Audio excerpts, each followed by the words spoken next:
Hello, welcome to Basics of Finite Element Analysis Part 2. Today is the last class of the current week, which is the second week of this course.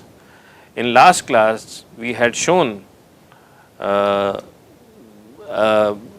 that energy converges from the top in a very large class of problems when we use finite element method.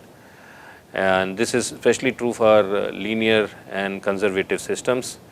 It's also true for systems which are non-linear in nature, and they are also non-linear but conservative. So this is a very important conclusion, that energy convergence happens from the top. So finite element solutions tend to over predict the overall energy of the system compared to the actual energy which is present in the system. Today we will extend this discussion further, and we will understand this this concept in a couple of other contexts. So we will be extending this discussion further. So the theme of the discussion still remains convergence.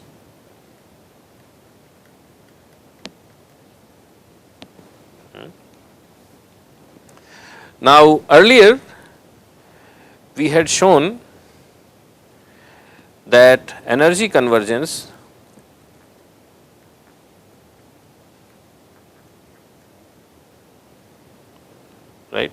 or energy norm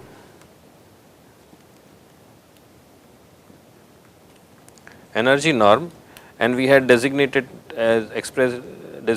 it like this: U minus UH M. So this is the energy norm, and this is less than CHP, and I can also call this EM, double bar both sides. So this is the energy norm, and we had said that P depends on interpolation order and also the degree of equation, right.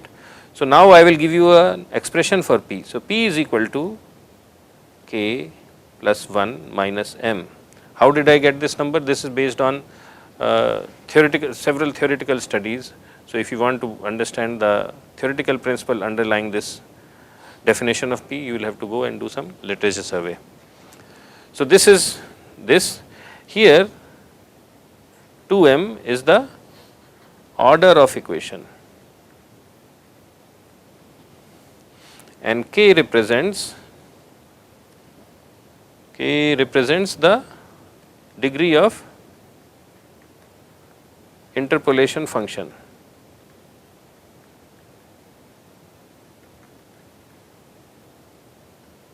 Okay, it represents degree of interpolation function. So what this? So E energy norm is less than CHP, and C is a constant. We have discussed this earlier. So if I plot this EM on a log scale,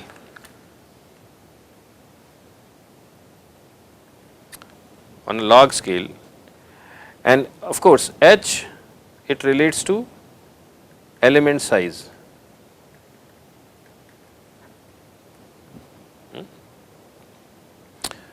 So on the x axis I am going to plot log of H base 10, and on the y axis I am going to plot log of E M. Okay. So what will it look like? If I take log of both sides of this equation, I get log of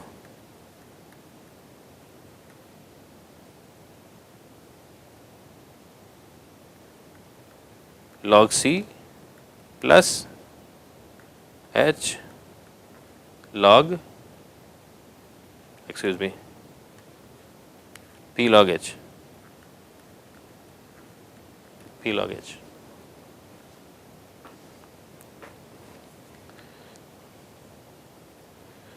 So, my line will look something like this, right. This number will be log C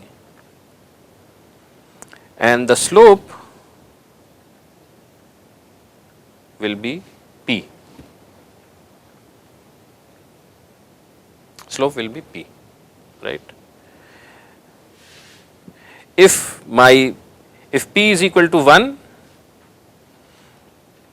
so let us say this is P is equal to 1, then the slope will be 45 degrees, right, on a log scale.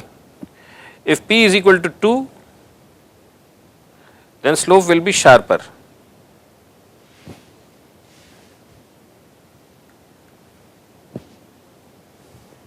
But the y-intercept will still be the same.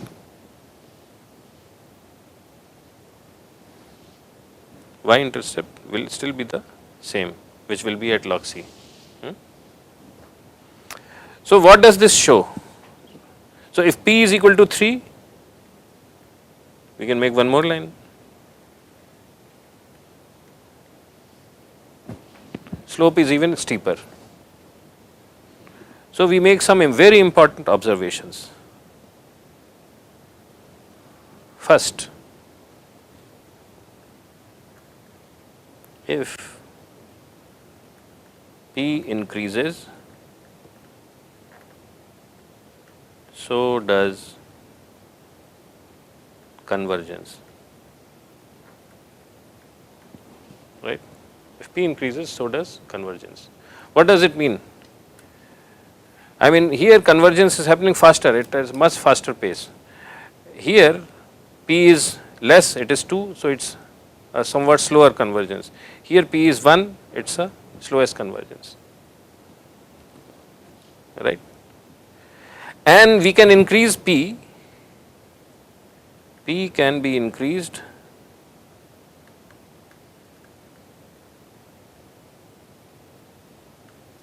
by increasing K, because P is equal to K plus 1 minus M. M we cannot change, M is the order of the differential equation, that we cannot change, that is the nature of, that depends on the physical system, so that we cannot change.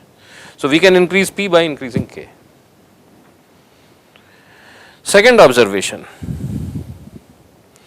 if H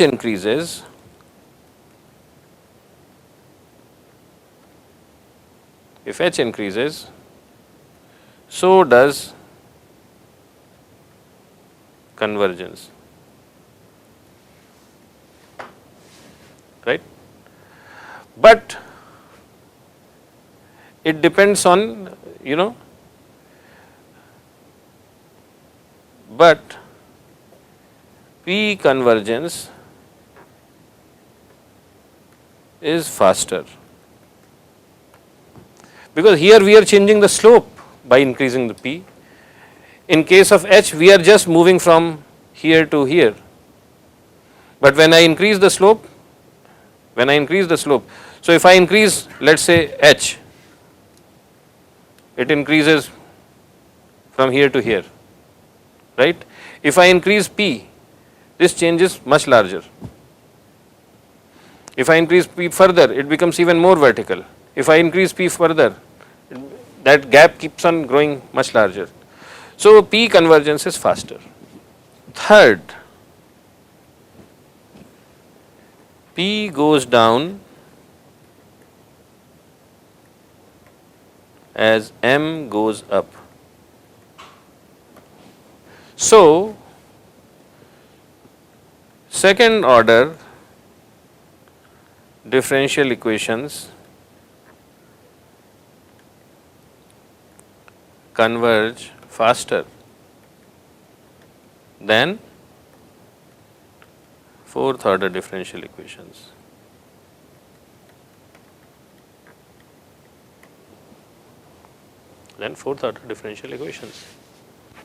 Agreed? Because for fourth order differential equation, for the same value of K, P will be smaller. So fourth order, so the equation for beam will converge slowly compared to equation for the bar because it's second order equation. Fourth, L2 norm depends on U minus UN, and energy norm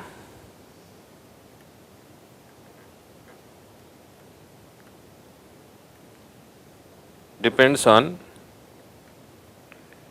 U prime minus U H prime, right? That's how we have defined it, energy norm. The energy norm is dependent on the derivatives. It is dependent on derivatives, and the L2 norm is dependent on the displacements themselves. Okay. Now, and given the fact that P is equal to K plus 1 minus M, M is what? The order of differential equation. Now, if I am computing energy norm, the order of differential equation may be same, but essentially I am computing the norm on derivatives. In differential equations also, if M goes up, what is happening? We are computing higher order derivatives, right? We are computing higher order derivatives. If M is less, we are computing lower order derivatives. In energy norm, we are computing the derivative. In L2 norm, we are not computing the derivative but the original variable. So, with that understanding,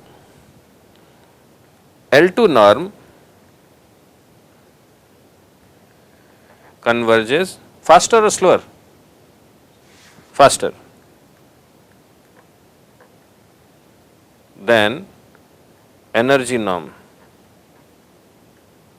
This is very important to understand. So, the final conclusion is convergence of U is fastest, of U prime is slower, of U double prime is even more slow, of U triple prime is further slower, and so on and so forth.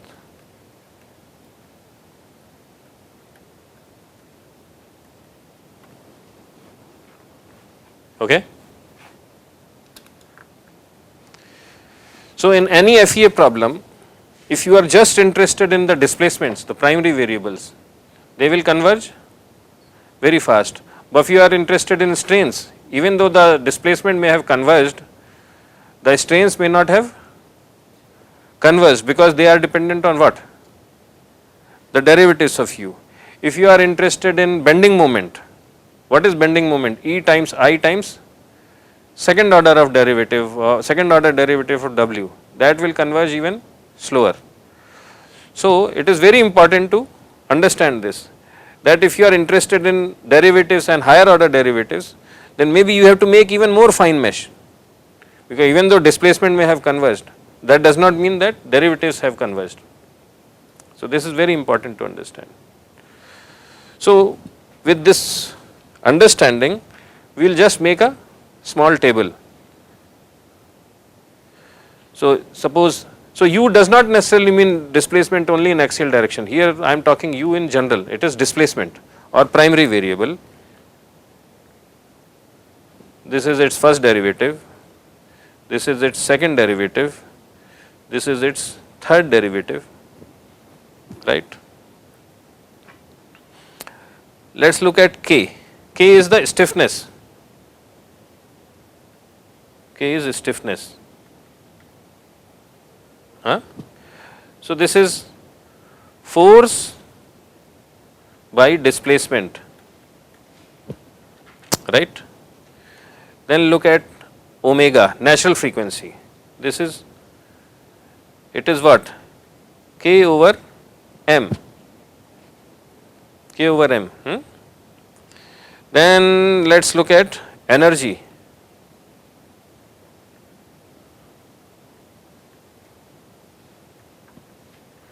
It is related to du over dx square. square of strain.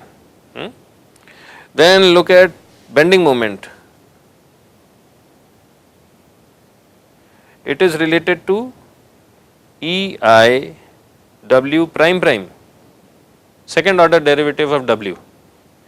And then let us look at shear force in a beam. What is shear force in a beam? It is related to third order derivative, right? Let us say that convergence, so amongst U prime, U double prime, U triple prime, which one will be fastest? U prime is fastest, so I give it a number 5, some number. This will be lower, I give it a number 4. I am not saying that this will be in this proportion, this is some ranking. This will be even slower, so I give it a number 3. Actually, I will make it 4, 3, 2, 1. 4, 3, 2, 1. So this is convergence. Higher is better, is faster. So 4 is highest, so U converges fastest. Now let us look at stiffness. Stiffness depends on displacement. So maybe it will be somewhere close to 4. Omega, it depends on displacement, but square root of displacement. So maybe somewhere around 4. I do not know square root whether it will converge faster or slower, probably faster. If I square it, the differences get amplified, right? 99 and 100, 1% error, and 99 square and 100 square, the error has gone up or error has gone down. So you can check that. Similarly, 99 square root and 100 square root, but it will be close to 4. Energy, it is related to derivatives, so it will be slower. Bending moment, it is related to second order derivative, so it will be even further slow. And shear force, it will be slowest. So this is something very important which we have discussed. So the point of all this exercise is that when you are engaged in conducting finite element analysis, first thing is you have to make sure that your results are converged. And when I say that your results are converged, it is not a general statement. You have to look at which entities you are interested in. What are the entities in which you are interested in terms of their convergence? If you are interested in convergence of bending moments, then you have to dig deeper, because even though U may be, the primary displacements may be converged, that may not necessarily ensure convergence of bending moment, right? I forgot to add two more things. So strain is dependent on derivatives, so 3, and stress, it is E times strain, so again it is 3. So based on what your need is, you have to figure out how much convergence you want, and you have to exactly investigate whether your solution has converged in the context of what your actual need is. And based on this understanding, you will have to do more convergence studies if your result entities involve derivatives of primary variables, and the higher you go in terms of their derivatives, the higher the number of elements, or the higher is the value of P you have to ensure that the results have converged. So with this, we close the discussion for today and also for this week. We will start a new topic in the next week, and till then, thank you very much and have a great weekend. Bye.